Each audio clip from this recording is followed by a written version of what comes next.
My name is Julie Johnston. I am a sustainability education consultant with GreenHeart Education. I work with teachers around the world. In the last 10 or 15 years, I've become very concerned about climate change, and especially how it's going to impact the future of the students that I love and all the other children in the world.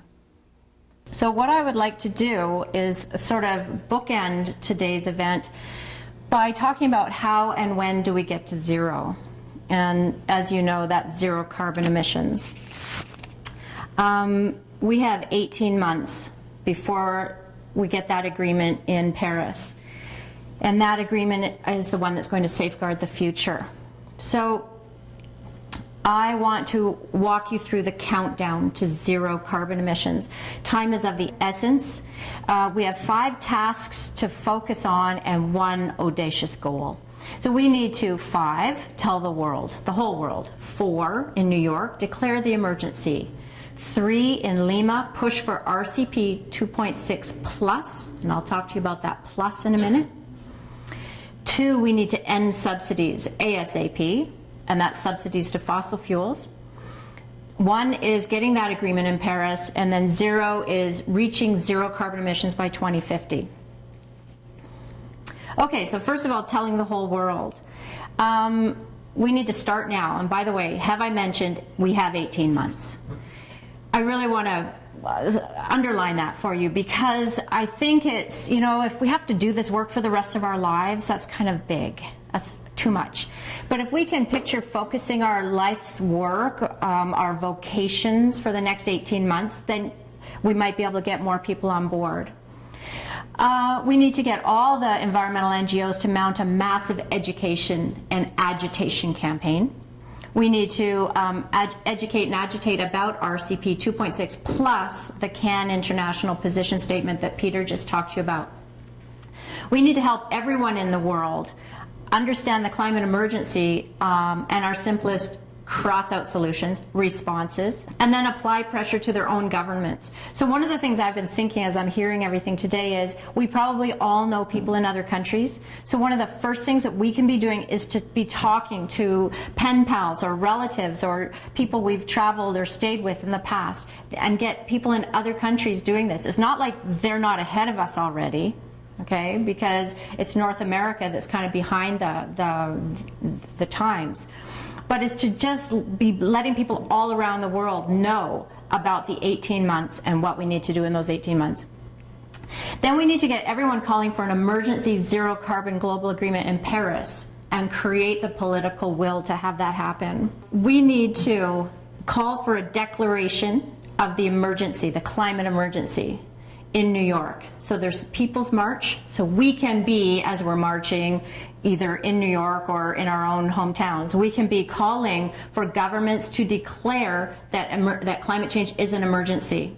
Because until then, they don't have to do anything. That's the way it's sort of been planned.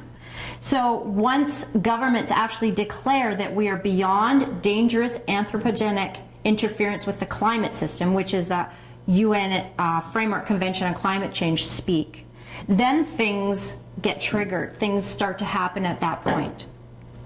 So after the People's Climate March in New York, that's when Ban Ki-moon is holding his special climate summit. And so we can pressure him, we can ask him to ask that group of world leaders coming together in New York in September to declare the emergency, to declare that climate change is an emergency. That trigger would allow bureaucrats to get moving. People who are nonpartisan, it would allow them to get moving, okay? Get the politics out of it. So 3, Lima, the whole Lima thing is December of this year.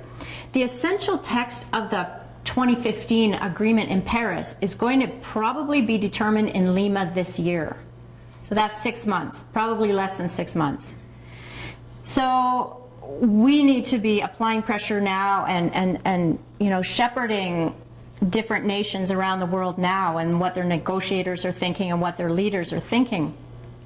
The best case IPCC scenario, as you've heard today, RCP 2.6, RCP 2.6, right? We have to get it in our brains. That's all that the government negotiators can work with, is what comes from the IPCC. So what we're saying is, let's start calling for RCP 2.6 plus. Let's just add the plus on there, and then encourage negotiators and governments and world leaders to hear the important new CAN International position points. So sharp declines in greenhouse gas emissions starting in 2015, not in 2020, but in 2015, and reaching zero carbon emissions by 2050. Then 2, so 5, 4, 3, 2, call for the end of fossil fuel subsidies.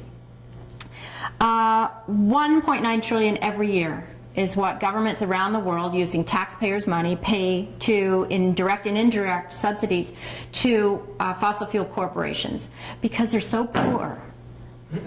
They need our money, right? They're so poor. Those trillions can be redirected to renewable, perpetual, everlasting energy sources, technologies, like almost overnight. That could just happen. And I think that's one of the things that Ban Ki-moon has in mind for New York in September. $480 billion is indirect pre-tax subsidies, and those mostly go to developing countries to keep the cost of fuel down. So what we're thinking is that instead we should be helping those developing countries leapfrog to perpetual energy technologies. And that's where a climate justice issue comes into it. Because if you think about it, if we're way up here and developing nations' use of fossil fuels is down here, then they don't have as far to go to hit zero. Okay, it's going to be easier for developing countries to make that leap to the solar age, right? We're the ones who have a long way to fall, but we also have more means. It's interesting. I struggle a little bit with the whole climate justice thing within developed countries. But sometimes it's like, well, we're doing this for the rich people's kids too. You know, like it really is for everybody. So whether people are rich or poor, it doesn't matter how old they are, this is for everybody. So not only do we have to call for the end of fossil fuel subsidies, but we also need to put a price on carbon. And we say that the deadline for that should be the Paris COP in 2015. These $1.4 trillion are in indirect subsidies, and that means that we're not charging fossil fuel corporations for the externalities. And that's an economic term that just makes so much sense to me. They do not have to pay for the health implications of fossil fuels, nor do they have to pay for the environmental impacts of fossil fuels. So global warming, public health, pollution, traffic congestion, accidents, road damage, the fossil fuel corporations never have to pay for any of that. And that's where that 1.4 trillion comes from. If we put a fee on carbon emissions, that would help offset the leap to the solar age. Okay. Then we're down to number 1. In Paris, let's get the most important agreement in the world signed by all the countries. Al Gore said recently, though a great many obstacles remain in the path of this essential agreement, I'm among the growing number of people who are allowing themselves to become more optimistic, just like Peter, than ever, that a bold and comprehensive pact may well emerge from the Paris negotiations late next year, which many regard as the last chance to avoid civilizational catastrophe while there is still time.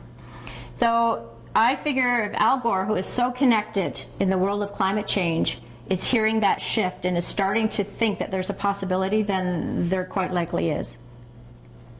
And then zero carbon by 2050. So post-Paris, we immediately begin a rapid decline in greenhouse gas emissions. And then we continue that decline for decades until we reach zero carbon emissions by 2050, thereby safeguarding the future.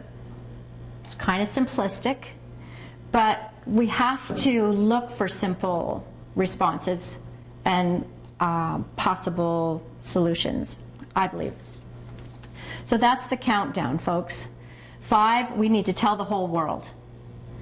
4, we need to call for an emergency declaration in New York this September. And if you don't know yet about the big People's Climate March, please check it out online, okay? 3, we need to be pushing acceptance of RCP 2.6 plus, so plus the CAN International position statements, in Lima this December. 2, we need to end subsidies, fossil fuel subsidies. Number one, we get that agreement in Paris, and zero is zero carbon by 2050. And this is Peter Senge, who's a business guru, and he says the power of aspiration is much greater than the power of desperation. The scale of change toward a sustainable human presence on the planet is urgent, massive, and time-bound, 18 months. But the last thing the world needs is our panic. Things are way too late and far too desperate for pessimism. And I'm gonna leave you with that. Thank you very, very much for coming.